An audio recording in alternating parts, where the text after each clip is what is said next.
everyone, I'm Sarah and welcome to today's vlog where we explore topics that cover some really important HR questions. So let's get started. We're going to be addressing 3 questions today. First off, to what extent does the HR life cycle help managers to manage their employees? Second of all, then we're going to evaluate the benefits of adopting mentoring in the workplace and explore some other facilitation models. And then finally, we're going to be looking at why should HR practitioners adopt ethical decision making, which is a really important topic these days. So let's kick things off with the HR life cycle. So the HR life cycle, according to the CIPD, is essentially the journey an employee takes within the organisation, from recruitment to retirement, basically throughout the whole life cycle. Essentially, it encompasses various stages, so recruitment, attraction, induction and onboarding, and then performance management, training and development throughout their career.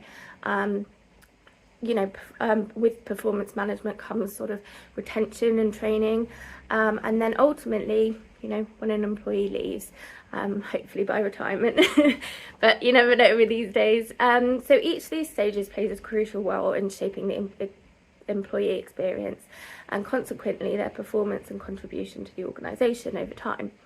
So let's start with the recruitment and attraction. So the initial phase sets the tone for the employee-manager relationship.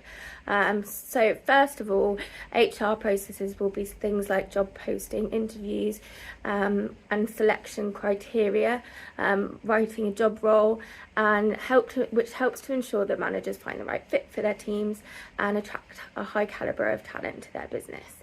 By aligning the skills and qualifications with the job requirement of a candidate, HR then facilitates the hiring of those employees who are well suited to the roles, making it easier for managers to lead and support them effectively. Once employees are on board, the next crucial stage is obviously onboarding. So effective induction programs can provide new hires with the necessary resources, information and support for their new role, and to understand the organisational culture as a whole. So they fit in well. It's always nerve-wracking on your first day. So by guiding employees through this transition, HR then enables managers to focus on integrating them into the teams and clarifying expectations from the get-go, rather than spending valuable time on admin tasks and filling out forms. So performance management is another key aspect, followed by training and development of the HR life cycle. So throughout their job role, performance reviews could be set, goals could be set, and feedback mechanisms. So HR can then help managers evaluate employee performance over time, identify strengths and then areas for improvement, and then recognise any achievements. By providing structured processes and tools for performance assessment, HR can then empower managers to foster a culture of continuous learning and development over time within their teams. Training and development also can play a vital role in supporting employee growth and skill enhancement. So HR initiatives such as training programs, workshops and mentorship opportunities, which we'll talk about further, for future roles and responsibilities can be key. By investing in employee development, HR equips managers with the resources they need to build high-performing teams and drive organisational success. Finally, well, not quite finally, but the HR life cycle encompasses the process of separation.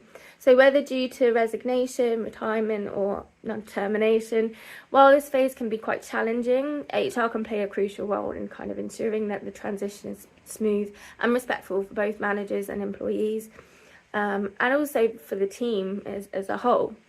So they're not short-staffed, or whether they need to recruit more people, and can give them an opportunity to see whether they want to adapt job roles and how the organisation is growing.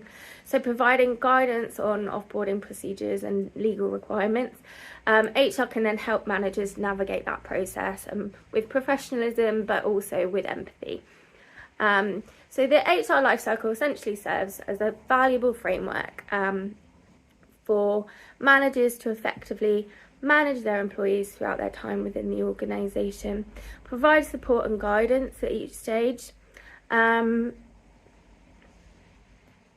of the employee journey, and it enable managers to recruit, induct, onboard, develop and ultimately retain top talent, which can be key for the company's organisation. It also can be key to attract new people to the team.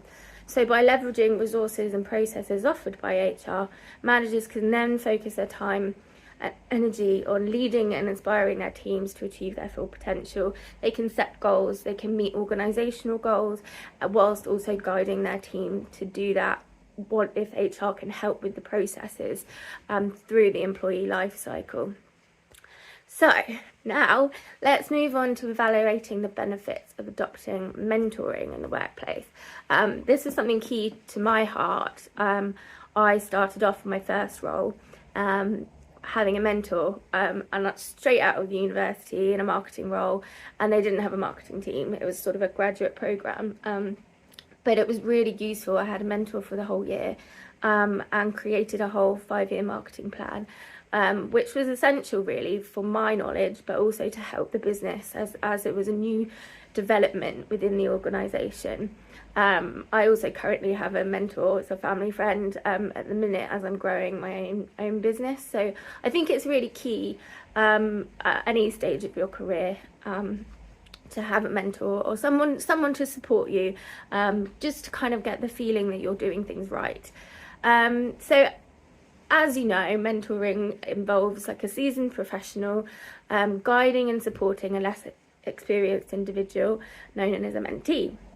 So in their, as they guide them through their personal and professional development.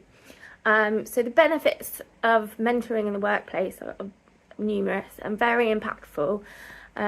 Firstly, mentoring can foster knowledge transfer and skill development. So a mentor can provide additional knowledge that someone might not have had within the job role yet or within their previous educational studies or training, and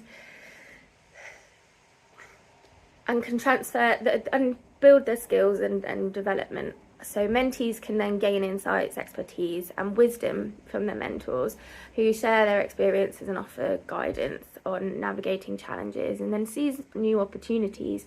It may not be that they are just guided in that particular role. It may be that the mentee helps them develop over time and work towards management.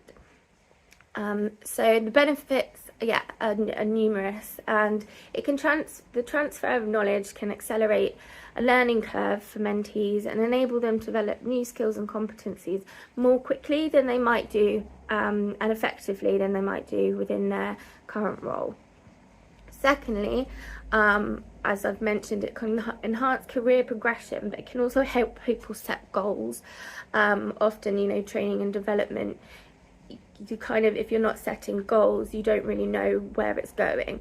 So it can really facilitate that kind of process, and can help provide valuable advice, help mentees clarify their career aspirations. As I said, set meaningful goals, but from that create actionable plans. So once they've got an actionable plan, you can then reevaluate and check where you are at throughout your career, and then see if you're achieving them or where you might be lacking, where more training and development might be required. So by leveraging their mentors' insights and networks, they might know someone who knows someone that could provide a little bit more insight. Mentees can then explore new opportunities, overcome any barriers or obstacles they're having or challenges that they're facing, and then advance their careers but in a more strategic way. Another benefit of mentoring is increased employee engagement and retention. I think if you're sort of sitting doing the mundane day to day, having somebody to kind of set your goals and know what you're achieving can really help with that. So research from the CIBT has shown that employees who participate in mentoring programs are more engaged, satisfied and committed to their organisations. There's sort of bite-sized research programs that identify that actually it does create a more engaged environment, and can lead to better job satisfaction. And then by providing personalised support and develop opportunities. Often a workshop can be, you know, a group of people, but this is a more personalised approach on a one-to-one basis, which can be more supportive and help demonstrate the organisation's investment in its employees' growth and success on an individual basis, which can then enhance loyalty and then help to retain employees on a further basis. Moreover, mentoring can promote diversity, equity and inclusion in the workplace. It gives people opportunities that they might not have had previously. And by connecting individuals from different backgrounds, experiences and perspectives, so somebody who's, you know, more experienced but might have different knowledge from say a younger person that's come from a different background, so it can connect individuals in a different way. And then therefore creating a culture of respect, empathy and understanding and a more diverse workplace. Mentors can then also serve as allies and advocates for their mentees. So if somebody's potentially wanting to go for a management role, it can help them to overcome any barriers they may face, such as anxiety or asking for, you know, extra money or for a raise. It can give them advice on an individual basis on what to say, how to approach it in the right way, and then help everyone thrive in a diverse work environment that gives and offers opportunity. So while mentoring is widely recognised and an effective facilitation model, there are other similar approaches that organisations can explore to support employee development and growth. One such model is coaching. So unlike mentoring, they align quite similarly, but unlike mentoring, which typically involves a more experienced individual guiding a less experienced one, as we just discussed, coaching can focus more on unlocking an individual's potential. It's more through inquiry and reflection and then accountability. Often with mentoring, it's kind of like, this is what you do. With coaching, on the other hand, it can be more of a, what would you like to do? Where would you like to go? Where would you like to set your goals? So the individual can really think about what they want to achieve out of life, so they can set goals that are right for them. Coaches can then, help them clarify the goals, identify any obstacles, so it may be that they have these goals but they don't know how to get there, and develop action plans to achieve success.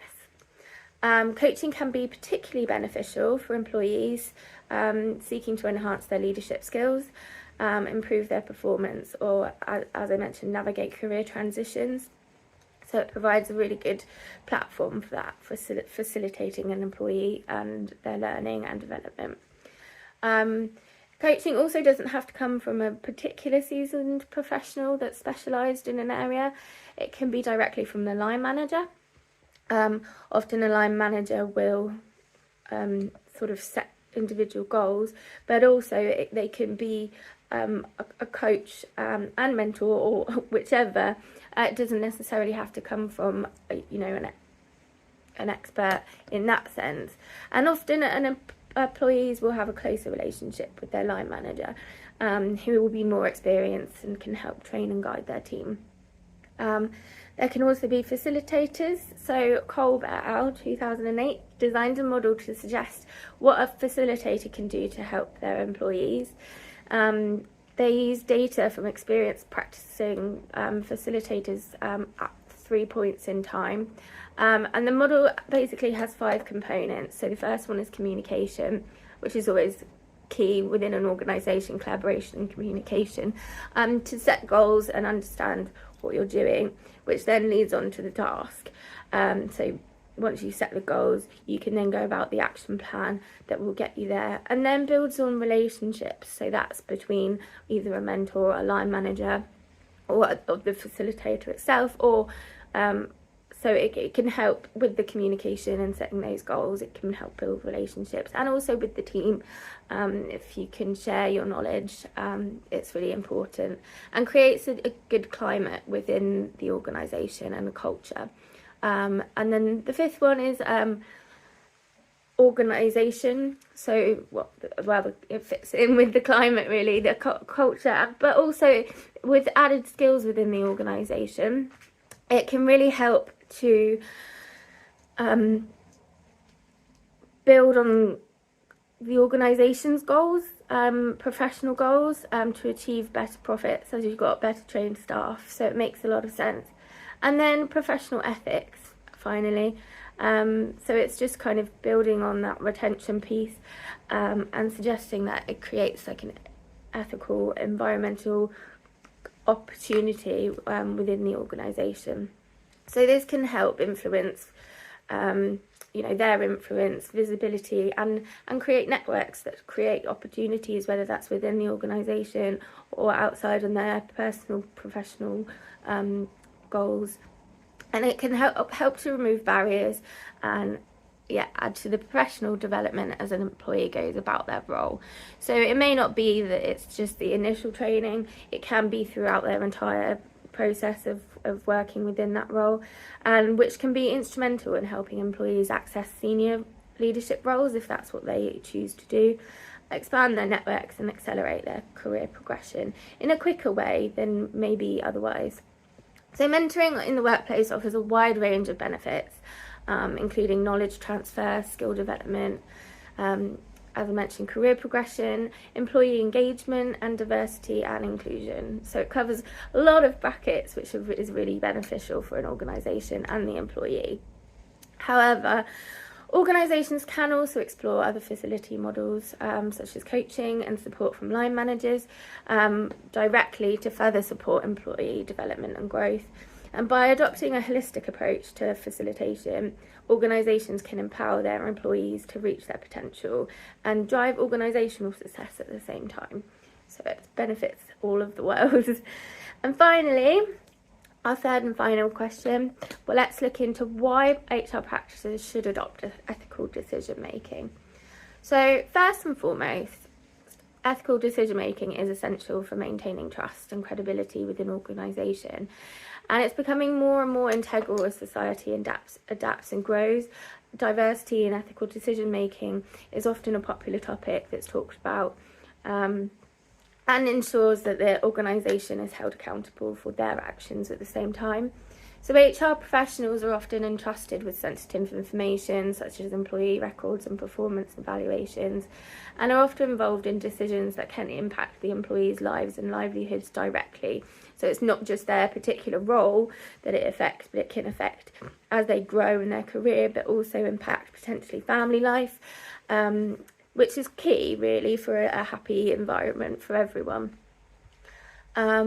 By adhering to then ethical principles and values, HR practitioners demonstrate integrity, transparency and accountability, which can earn trust and respect of employees, managers and other stakeholders that might have an investment or interest in the company, such as suppliers and investors, which can be key. It gives the organisation as a whole generally a better reputation.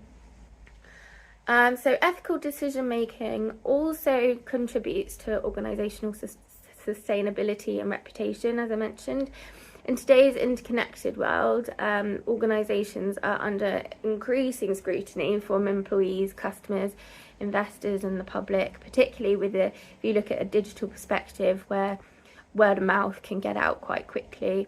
Unethical behaviour or decisions by HR practitioners can actually damage an organisation's reputation quite quickly, and erode employee morale. There's less motivation, it can attract less high calibre of employees, and potentially, worst case, lead to legal and financial consequences for the business. So it can be a difficult balance between what the business wants and what is right for employees. For example, as Netflix changed models from DVDs, they went through a bit of a process and got rid of about a third of their staff. But then they decided that they actually, as the world was going more digital, they moved into the online streaming space. So the job titles of existing employees potentially had to change.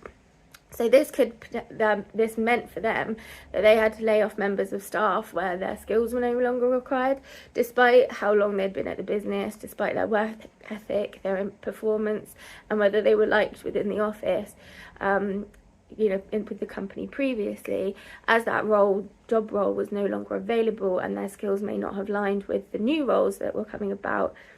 They had to make ethical decisions, but for the business, which essentially meant letting somebody go that they potentially wouldn't have done otherwise. So it can be a difficult balance between the two, of what the organisation needs and what, being empathised with the employee at the same time that you may have to lay off. So by making ethical choices for the benefit of the business, HR practitioners can help safeguard the organisation's long-term viability and success, even if it means making those tough decisions. So despite this, ethical decision-making enhances employee engagement and retention. Employees want to work for an organisation that align with their values and morals and principles.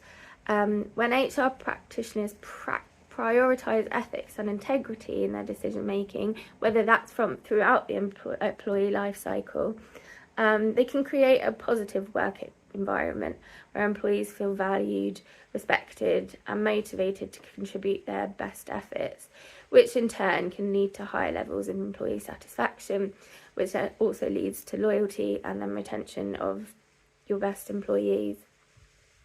Another reason for HR practitioners to adopt ethical decision making is to mitigate risk.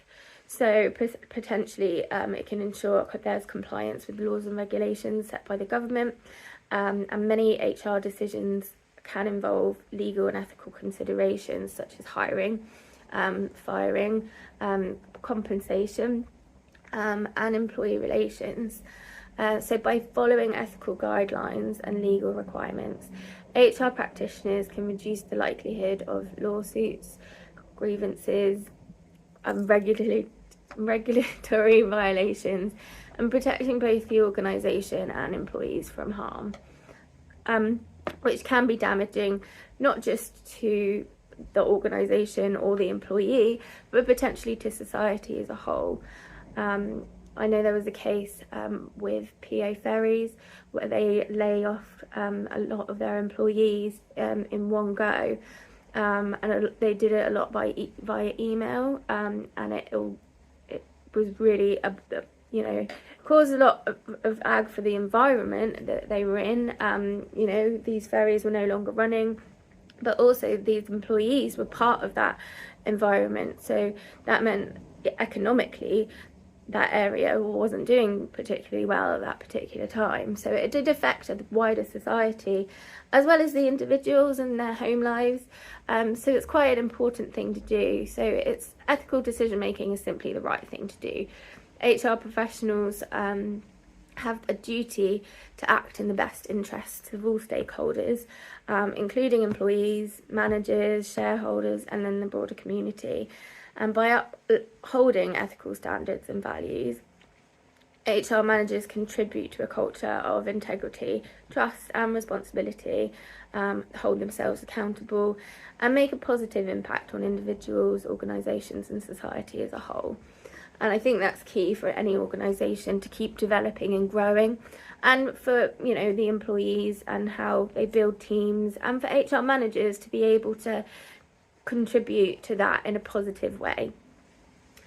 We've discussed the three topics, covering some really key issues and important things for HRs to manage. So the HR life cycle can help managers manage their employees throughout their career, from hiring to attracting, setting job roles, all the way through to potential retirement. And then evaluating, adopting mentoring in the workplace can help facilitate that employee life cycle process. So it can help build on training, which can lead to retention, which can help HR managers and managers themselves to kind of build better relationships and create a really great organisational culture that people want to work for and people want to stay in. whilst also contributing to productivity and motivation throughout the process. And then we looked at HR practitioners adopting ethical decision making, which overall, builds on everything else that we talked about in terms of mentoring, coaching, training. It's really important that companies can uphold those standards. So that wraps up today's vlog, covering some really important HR topics and models, including the mentoring, ethical decision making and the employee life cycle overall, that can help HR managers do their jobs effectively and help guide other managers within the organisation. So yeah, thank you for listening. Take care. Bye.